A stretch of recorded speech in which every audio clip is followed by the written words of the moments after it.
Sejam todos muito bem-vindos ao Zcast, onde falamos tudo sobre zumbido. Eu sou Sandra Bastos, médica otorrinolaringologista em São Paulo. E eu sou Lígia Morgante, médica otorrinolaringologista em Belo Horizonte. Hoje temos o grande prazer de receber a Cláudia Candelô, fonoaudióloga, especialista em audiologia. Muito bem-vinda, Cláudia. Muito obrigada, Sandra. Muito obrigada, Lígia. Olha, é um prazer estar aqui com vocês hoje. Nem sei o que dizer. Muito obrigada. Prazer é nosso, Cláudia. Um grande prazer te receber aqui hoje para essa conversa. E para começar, conta para a gente o que é a percepção. Como é que você definiria a percepção auditiva para quem está nos ouvindo aqui nesse contexto, né, de interesse relacionado ao zumbido, para que as pessoas entendam sobre o que nós vamos falar hoje? Olha, Lígia, é um assunto muito complexo, né? Eu vou tentar deixar o mais palatável, assim, e eu estou falando de uma maneira, assim, do que eu entendo também, né? Tem muitas interpretações do que é percepção, uma coisa realmente bem complexa. Mas, a princípio, se a gente pensa numa maneira mais tradicional, mais simples, percepção seria nossas habilidades, né, cognitivas, de conhecimento, cognitivo tem a ver com conhecer, né, conhecimento, nossas habilidades para você captar e interpretar a informação que passa, que está ao seu redor, né?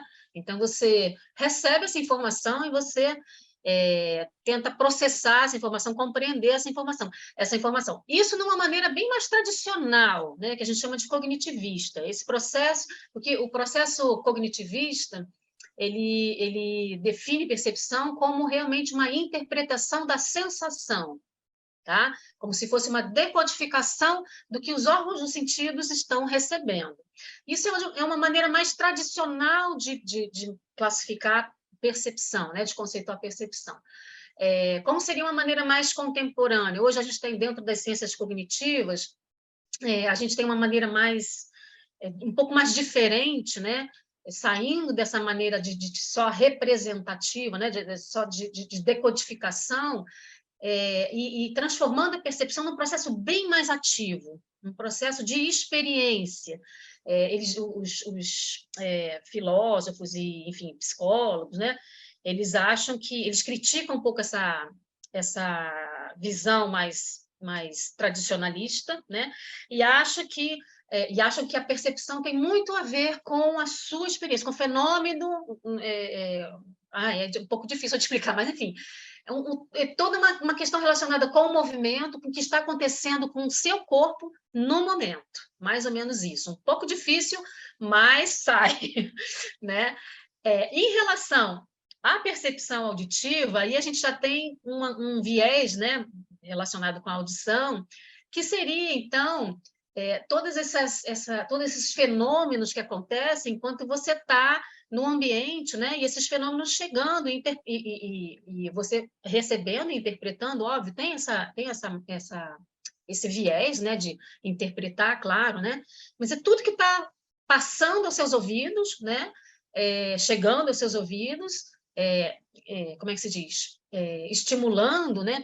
Todo o órgão sensorial mesmo, e isso, de uma maneira mais tradicionalista, pensando, né? Você decodificando os sons, mas, ao mesmo tempo, você também vivenciando essa questão auditiva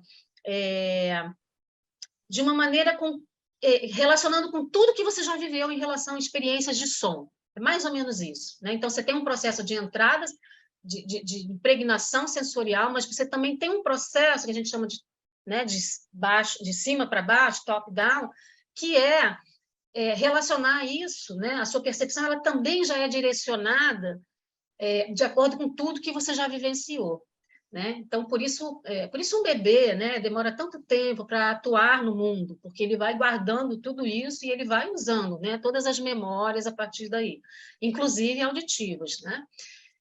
Então, seria mais ou menos isso, esse processo de estar no mundo, vivenciar, fazer suas escolhas perceptivas, é uma definição mais ativa, mais atual hoje em dia, que a gente chama de enação, de enatividade, tá?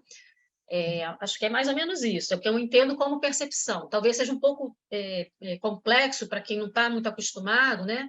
Mas enfim, você pode pensar de uma maneira mais tradicionalista também, não tem problema.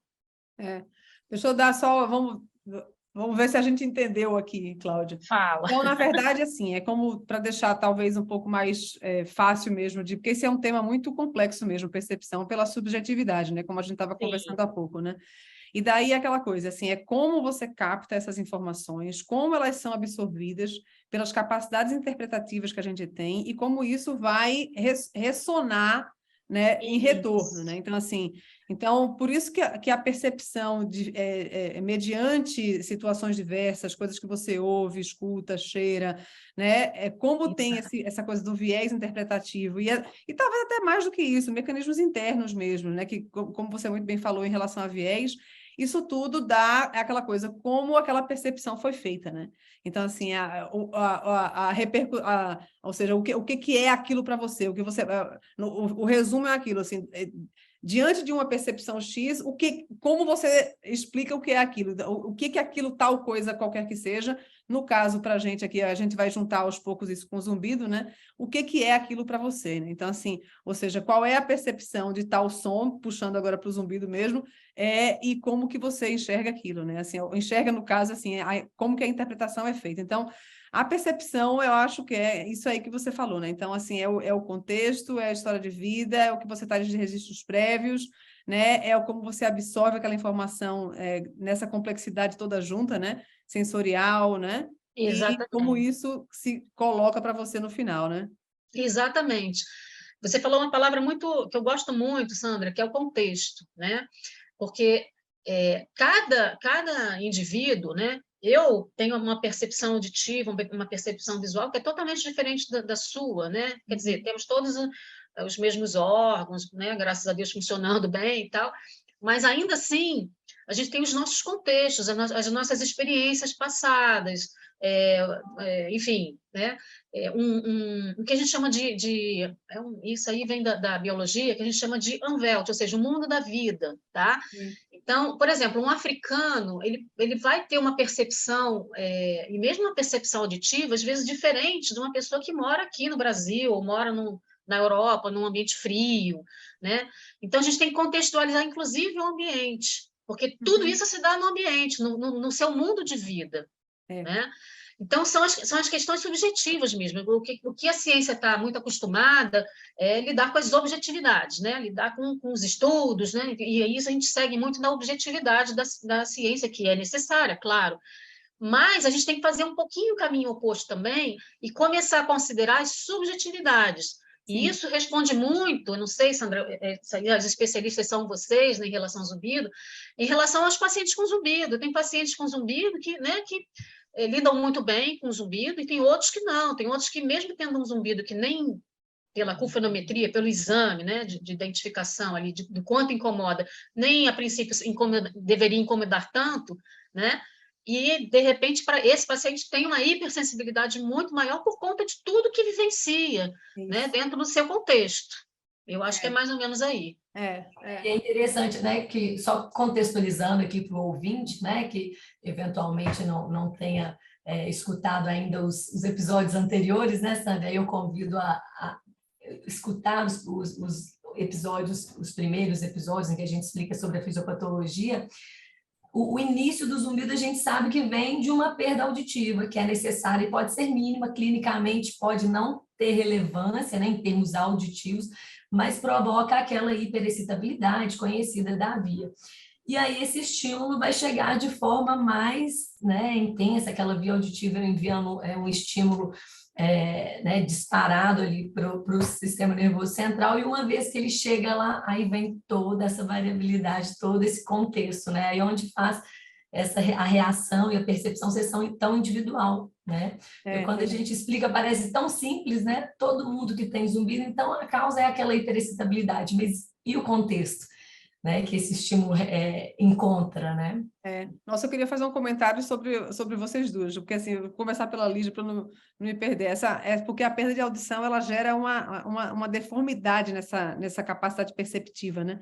Então, assim, a percepção do que seria algo, aquela informação, ou perda ou lesão, né? Não necessariamente uma perda, mas isso contribui, né, nesse contexto modificado, né?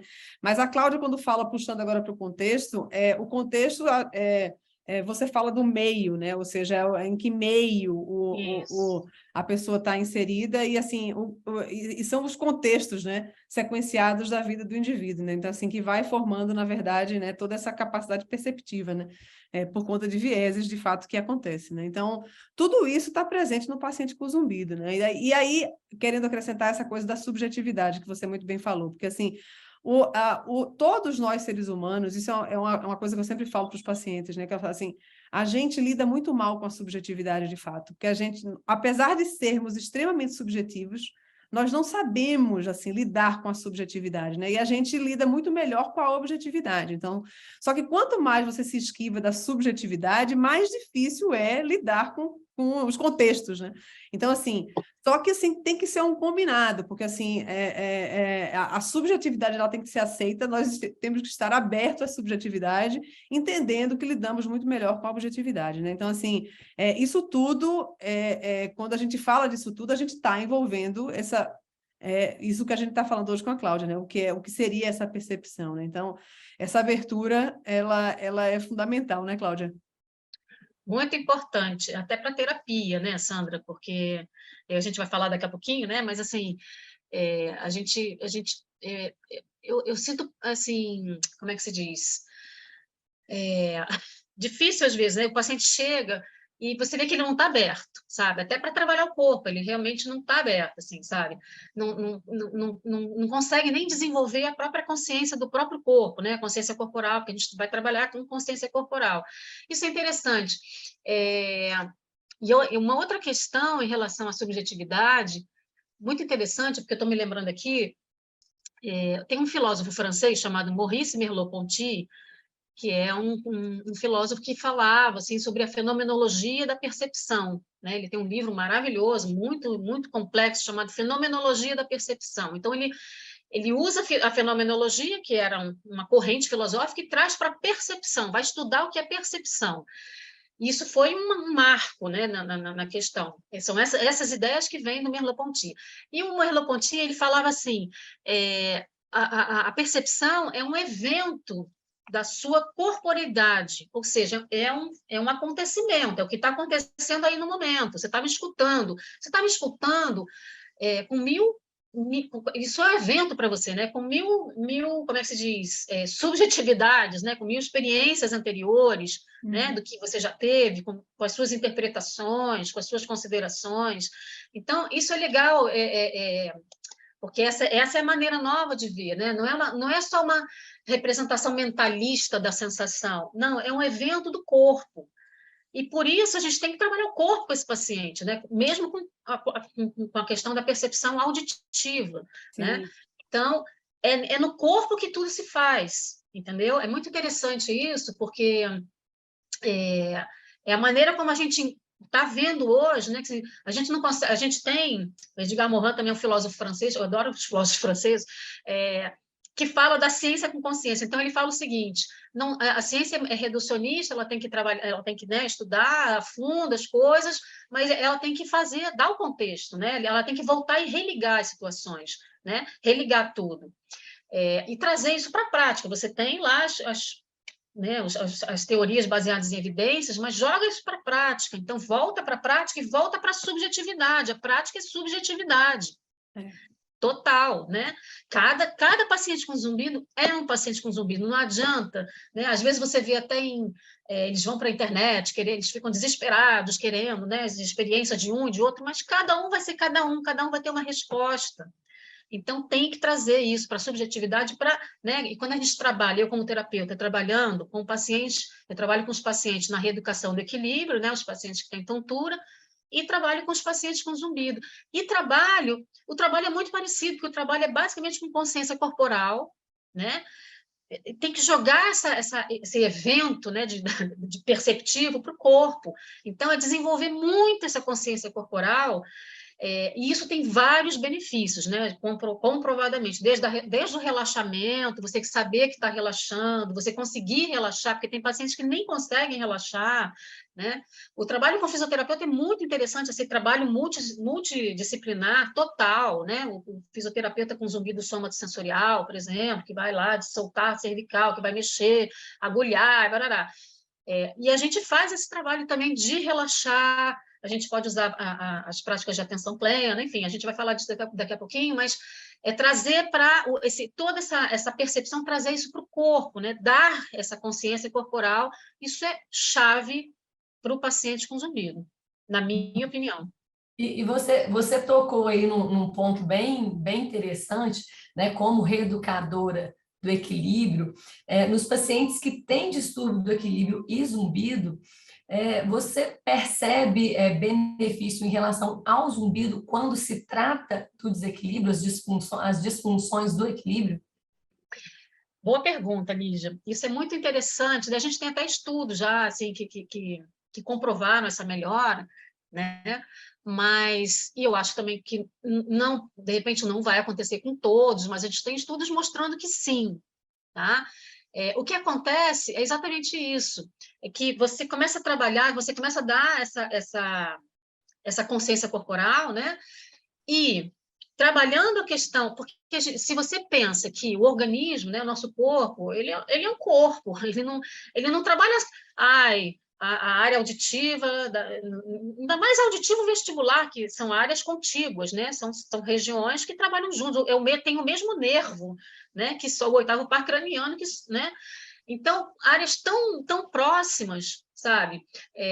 Não podem trabalhar de uma maneira... Uma vai refletir na outra, obviamente. Assim como a visão, né? O sistema vestibular ele é integrado na visão, assim como a propriocepção.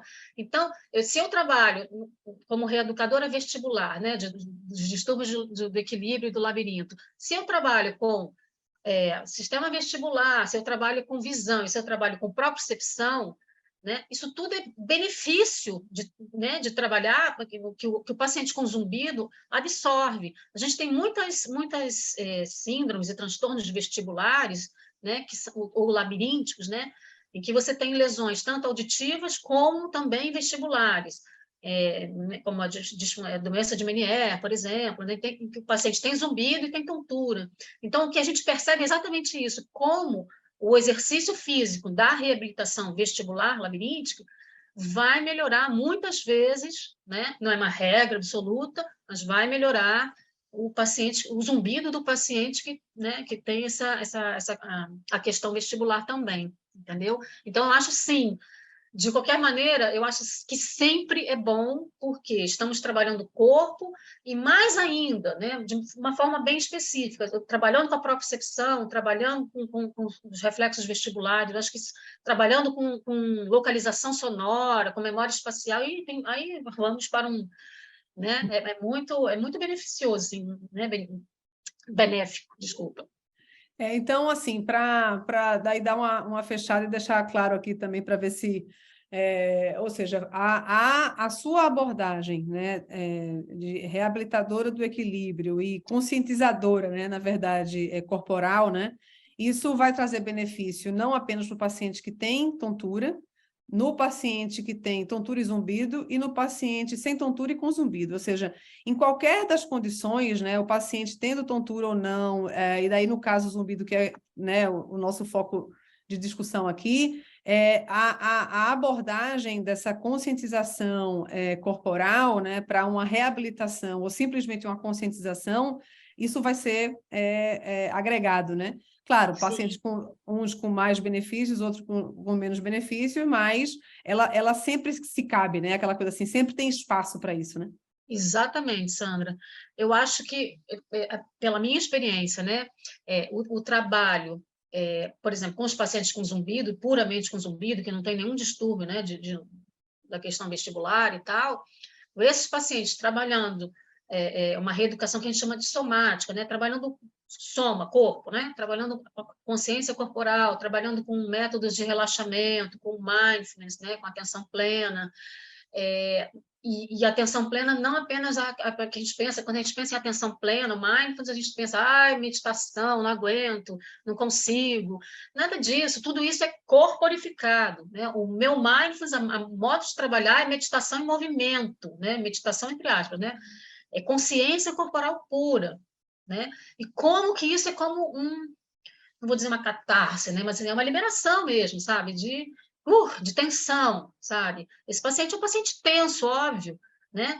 Ter zumbido não é nada agradável, né? Mas é isso. E fora outros benefícios, né, do mindfulness, que é exatamente a resiliência, você tem um pouco mais de resiliência, enfim, tem uma série de questões que a gente pode trabalhar aí, inclusive com a questão sonora do ambiente, né, em relação a sons e tal, percepção sonora, mas é sempre corporificando, sempre trazendo na presença ali do paciente. Oi, só acrescentando um pequeno detalhe em relação ao mindfulness em si, que é a atenção plena, na verdade, você estar fazendo o que você está querendo, a proposta que você está dando para o paciente naquele momento, né? Então, assim, é a corporificação que você fala, mas, na verdade, assim, não é nada disso que você falou, mas é simplesmente você estar ali naquele momento, você e o paciente, né? Então, assim, isso tudo já é um mindfulness, né, já é alguma coisa Exatamente, que... Então, é o momento, né? O momento. Né? Isso. Uma questão do mindfulness, Sandra, assim, que sempre uma questão, que até a Karina, uma vez, eu tive que contradizer a Karina, assim, sabe? Porque, assim, porque no primeiro momento você não pode trabalhar com mindfulness com esse paciente. E aí eu disse a Patrícia, a Karina, eu falei, Karina, desculpa, eu discordo, porque quanto antes você trabalhar com mindfulness, é que você pensa, né, assim, quanto antes melhor. Por quê? Você pensa que esse paciente vai sentar em meditação e vai começar a prestar. Isso é a ideia que você faz do mindfulness. A minha ideia de mindfulness é radicalmente outra. Você tem que começar com o movimento. Até ele chegar e sentar, vai ser lá na frente. Sim. Sim. Ele não, entendeu? Então, assim, é a corporificação, né? Assim, é jogar isso no corpo, vamos jogar essa energia, vamos fazer tapping, ticum, sabe? O paciente sai assim, voando. Leve, é isso, nesse sentido, né? Aí ela, tá, foi ótimo, assim, sabe? Porque realmente, assim... mas essas dialéticas são boas, essas discussões, elas são ótimas, né? exatamente, né? Mas tem isso mesmo, assim, sabe? Eu acho que a primeira coisa é a arte de relaxar, é a arte de soltar. Relaxar, inclusive, um dos... a gente não está gravando, não, né? Tá. Tá? Sim. A gente pode voltar. Volta tudo, que eu não quero botar o nome da Karina, pelo amor de Deus, não. Não sei onde é que eu parei. Gente, eu achei que você não estava gravando. Putz, você relaxou tanto, olha aí que beleza. Relaxou tanto que... Não, mas eu ia falar agora o seguinte, eu ia acrescentar o seguinte, agora o avião passou. Deixa eu colocar aqui, ó, 1, 2, 3. Eu ia falar a Patrícia e Karina, que são do mundo do zumbido, né? Então, assim, são profissionais que estão relacionadas com esse mundo do zumbido como um todo, sem falar sobrenome, né? Então, só... ou então nem fala e a gente repete. O que você acha, Lígia? É o seguinte, volta, Sandra, você entrou explicando um pouquinho sobre o mindfulness, sobre essa questão de que o mindfulness não é necessariamente aquele estado de meditação. Aí volta nisso e, bom... Melhor. Não vou criar caso com Karina, pelo amor de Deus. Então, só para sumarizar e deixar... Desculpa. Mas a gente precisa ali de ter uma âncora, né? Muitas vezes. Exatamente. Porque daí, senão, eles vão ficar muito perdidos. Vamos lá, 1, 2, 3. Então, só para sumarizar e deixar um pouco mais claro o que seria esse mindfulness, né, que você está falando, ou atenção plena, na verdade, é o paciente estar naquele momento com você, né? Então, seria basicamente isso, sem grandes elucubrações, né, sem muitas divagações do que isso possa estar se referindo, né? Então, assim, se o paciente está com você na sua abordagem naquele momento, né, ou seja, considerando aquele momento, valorizando aquele momento, isso já é uma realização de mindfulness, ou atenção plena, né, como a gente fala no português. Exatamente, Sandra, exatamente. A atenção plena é estar presente naquele momento. Naquele momento, a gente vai estar fazendo os exercícios com atenção plena, né? Essa atenção plena para o corpo, né? Porque até para você relaxar, você tem que entender, você tem que sentir, né? Você tem que perceber, sabe?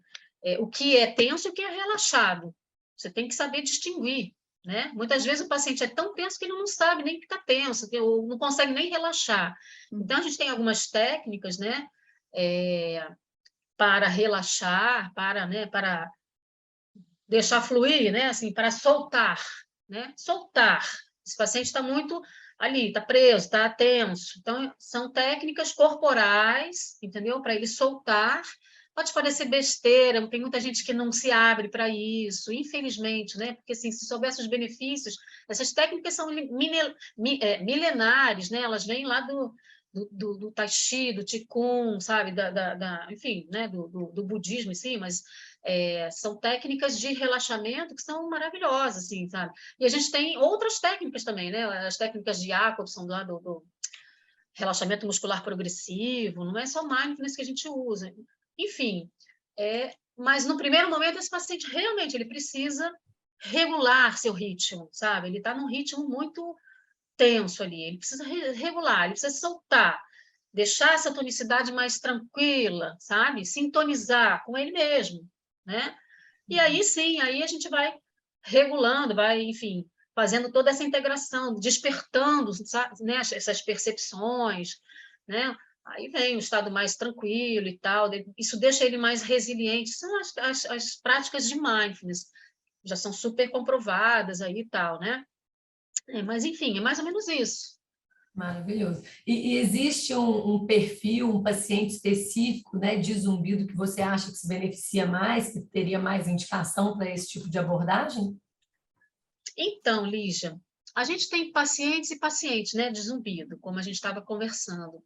Tem pacientes que são muito abertos, né, que já se entregam, né, e tem pacientes que não, que resistem um pouco. É muito engraçado, assim, alguns otoneurologistas aqui do Rio falam, me mandam mensagem, Cláudia, eu estou te enviando um paciente assim, assim, assim, assim, de zumbido. Esse paciente, às vezes, nunca chega, sabe? Ele não chega. Então, porque eles resistem muito, são pacientes que resistem muito. E é interessante isso, não tem uma regra. Às vezes o paciente, você pensa, o pior paciente de zumbido é aquele paciente que está mais sofrendo, que ele está aquele zumbido catastrófico, né? Aquele desconforto enorme. Às vezes esse paciente ele se abre, né? Ele tem abertura para isso. Já recebi vários, né? Outros, um zumbido que não incomoda tanto, mas se fecha. Então não tem realmente assim, tem que levar em consideração as subjetividades. As subjetividades não tem regra, né, dentro da terapia, da medicina. Então tem que mas de qualquer maneira, para qualquer paciente, né, o ideal é ele parar e ressignificar toda essa percepção tão, né, tão sensível, tão, vamos dizer, toda essa tensão corporal, né? E colocar atenção no corpo, mas ele fica muito... no Tai Chi Chuan, por exemplo, eu fiz um pouquinho de Tai Chi, eles dizem que a gente, em geral, né, o homem moderno ocidental é muito mental, usa muito a mente, e é verdade, né? A gente tem que botar essa energia para o corpo, né? Então, toda essa tensão ele vai diluir nas práticas corporais, né? Nas práticas somáticas, como a gente fala, uma reeducação somática. Então, é bem interessante. Assim, o resultado é maravilhoso, né? O resultado é assim, pelo menos na questão quando o paciente adere direitinho, né? E faz direitinho e tal, o resultado é sempre benéfico. Eu nunca tive uma questão de insucesso. O insucesso, para mim, é o paciente que não quer fazer, não quer se abrir. E aí eu tenho que respeitar, né? A gente tem que respeitar também, obviamente. Né? Eu sempre falo para os pacientes o seguinte, assim, a gente está diante de um sintoma muito complexo, né? Porque o cérebro é um órgão muito complexo. Então, se o zumbido está no cérebro, a gente está diante de uma complexidade, assim, gigantesca, né? Então, assim, e quanto mais o paciente estiver aberto, de fato, ou seja, disponível, se a gente quiser mudar a palavra, né? Então, ele está disponível para as abordagens que a gente possa oferecer, porque a gente sabe que tudo isso agrega, né?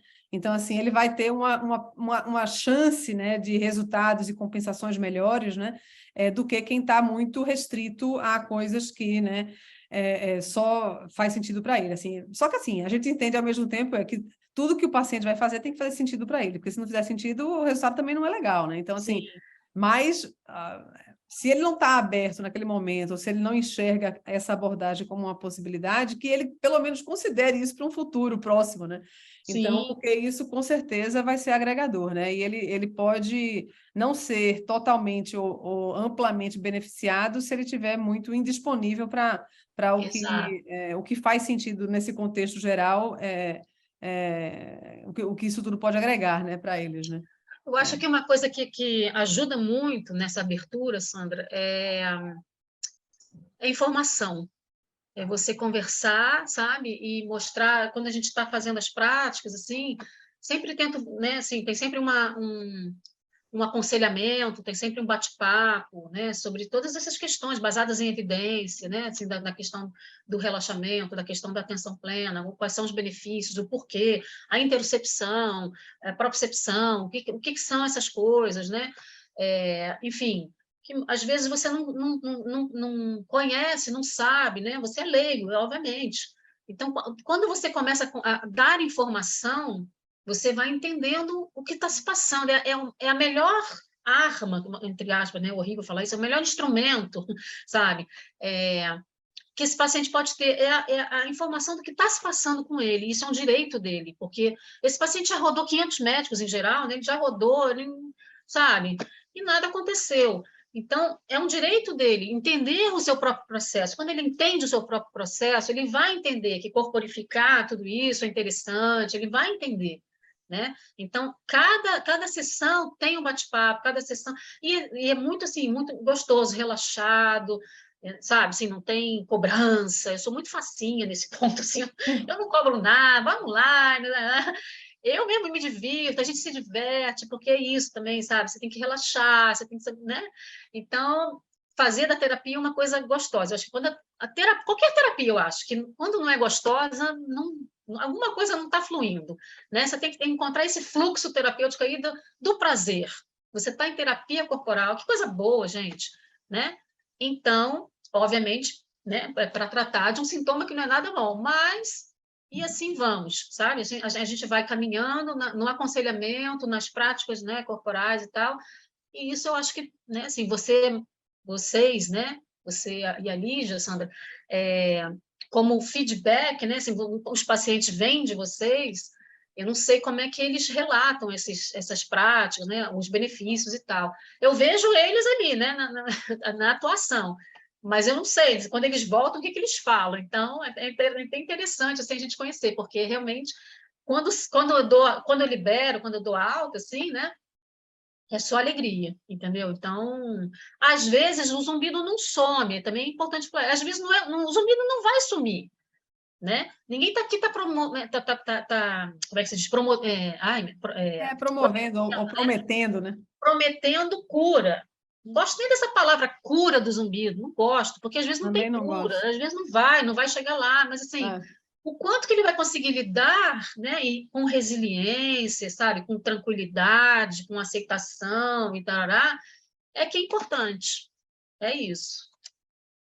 Exatamente. Só que é uma resiliência e aceitação, só que fazendo muita coisa, não é simplesmente sentando na cadeira e chorando, Isso. né? Então, Aceitação e compromisso, né? Como diz lá a exatamente. terapia, uma das terapias cognitivas comportamentais. Aceitar, mas ter o compromisso de agir, né?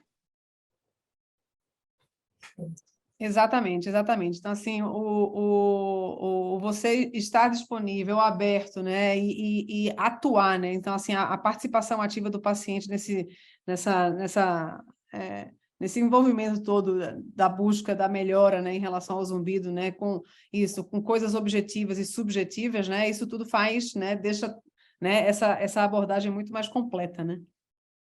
Exatamente. E o que é legal é que hoje, como a gente estava falando, a gente tem os estudos, né, assim, enfim, né, sobre zumbi, sobre, né, a questão do mindfulness e tal, e quanto que a gente vê o quanto que o cérebro é plástico, o cérebro é capaz de mudar, né? Isso também é maravilhoso, por isso que eu falo, no aconselhamento, eu tenho sempre assim, textos para mostrar, tenho bate-papo, tenho livros para recomendar, sabe? Esse paciente vai se conhecendo, então é bem interessante, né? Assim, tudo é baseado em plasticidade cerebral, seja na questão da meditação, da meditação em movimento e tal, o quanto que o cérebro é plástico para tudo isso. Agora, uma coisa você colocou que é fundamental, a enação, ou seja, a atividade do paciente, que é fácil ele ficar lá chorando, ai, doutora Sandra, eu não estou melhorando, sabe, eu não estou melhorando, eu fiz lá, mas não estou melhorando, eu tomei o remedinho, não estou melhorando. Não, ele tem que é parte do caminho dele, né? Então, ele precisa buscar, isso é fundamental. E só corrigindo aqui que o chorar não é pejorativo, assim, no que a gente está comentando aqui de chorar, porque assim, Não, chorar, claro, o sim, chorar faz parte. Eu falei chorar claro, antes, não claro, quero que claro, ninguém entenda que é sim. pejorativo. Então, assim, o chorar ele é necessário, mas a atuação também não. O chorar sempre vai acontecer, eu acho ótimo quando ele começa, né, assim, não é de pejorativo de jeito nenhum, foi só uma De maneira jeito de nenhum, falar, sim, exatamente. sim, Porque sim, sim. o chorar faz parte do Chorar processo, faz né? Mas parte, só claro, com ele a gente muitas vezes não sim, consegue, né? Então, essa isso. participação, Preciso ação, né? exatamente. Ação e Nossa, ação. vai, Lígia. Não, era isso mesmo. Pode, vamos.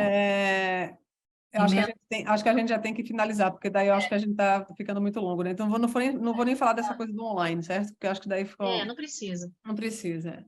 Então, tá. Então, finalizar. Tá bom? Então, Tá. vamos. 1, 2, 3, gravando. Então, Cláudia, nós gostaríamos de agradecer muitíssimo a sua presença aqui no Zcast. Foi maravilhoso, uma conversa muito rica, que com certeza traz aí, né, esclarecimentos e tira dúvidas de muita gente de um assunto vasto e tão interessante, né? Exatamente. Quer dar um recado, Cláudia, assim, qual mensagem, assim, aquela mensagem para casa que as pessoas, depois de ouvir você, deveriam, assim, registrar depois desse nosso bate-papo aqui? Meninas, eu acho assim, trabalhando com esses pacientes hoje, o que eu vejo, uma questão bem interessante, só para a gente terminar mesmo, o quanto que, já que tudo isso, como a gente falou, né, é uma questão, a percepção é uma questão da corporeidade, o quanto que é benéfico para esses pacientes passarem um tempinho na natureza. Pode parecer besteira, mas não é. A gente tem comprovação científica, inclusive a gente tem estudos, né? E isso se chama ecoterapia. É você passar um tempo na natureza, né? No ambiente natural, não precisa ser uma floresta nem nada, mas por que na natureza? E aí os estudos mostram, né? Que assim, quando você está num ambiente mais natural, isso realmente te dá uma clareza, né, na percepção auditiva, na percepção visual, né, na questão proprioceptiva, de você estar caminhando num ambiente mais natural, né, você consegue perceber mudanças sutis em relação ao ambiente natural, enfim, a gente tem hoje uma questão de cansaço mesmo, sabe, uma fadiga, né, de atenção em vida digital, vamos dizer assim, né, o excesso de atenção dirigida. Então, assim, no mundo natural, os estudos mostram que você realmente tem uma diminuição do cansaço mental, né? Você tem, e aí por isso se chama ecoterapia. Bem interessante isso. Sugiro vocês darem uma olhada nisso, porque é bem interessante a ecoterapia. Então, assim, a gente precisa trabalhar o corpo, esse paciente com zumbido, obviamente, né, tem que estar aberto para trabalhar, para trazer isso para o corpo, obviamente, com subjetividades aí, né? Para uns vai ser melhor, para outros nem tanto, mas, né? De qualquer maneira, é sempre benéfico. E tentar levar uma vida mais tranquila, mais natural, mais, né, próxima do contato com a natureza, porque isso hoje a gente está vendo como que, né, faz falta e como que é benéfico. Então, só a minha dica, né? Eu sou toda ecológica, eu sou toda naturalista, eu acho que você está em contato com a natureza, né, uma sensação de fascínio, sabe? De atenção involuntária, sem prestar atenção só ali, né, assim, recebendo o sol, enfim, né, o contato ali com o ambiente natural, como que isso afina os sentidos. São os que os estudos mostram. queria agradecer a vocês demais, enfim, né? E estou aqui para vocês, o que vocês precisarem. Para quem precisar, não sei se a gente dá o contato depois, não sei, né? Mas, enfim, estou aqui. Eu trabalho no Rio, né? Então, para algumas pessoas vai ficar mais difícil, mas, enfim, tudo se conversa. Quem quiser conhecer mais a Cláudia e estiver no Rio de Janeiro, né, vai ser mais beneficiado. Mas o online também está disponível, né, Cláudia? O online também é disponível. Não serve para todos, né? Porque algumas pessoas não gostam, não curtem muito. É óbvio que o presencial sempre é melhor, né? Mas eu tenho alguns pacientes online que dá certo, dá certinho. Maravilhoso, sensacional. Muitíssimo obrigada, Cláudia. Obrigada a vocês. Obrigada, e fiquem todos ligados aí no Zcast Tudo Sobre Zumbido, né? Para que vocês vão aos poucos entendendo aí e juntando as peças, né? Em todos esses episódios, né? Muito obrigada, Cláudia, muito obrigada, Lígia, e nos vemos e nos ouvimos, né? Em muito breve. Isso aí. Obrigada. Foi ótimo.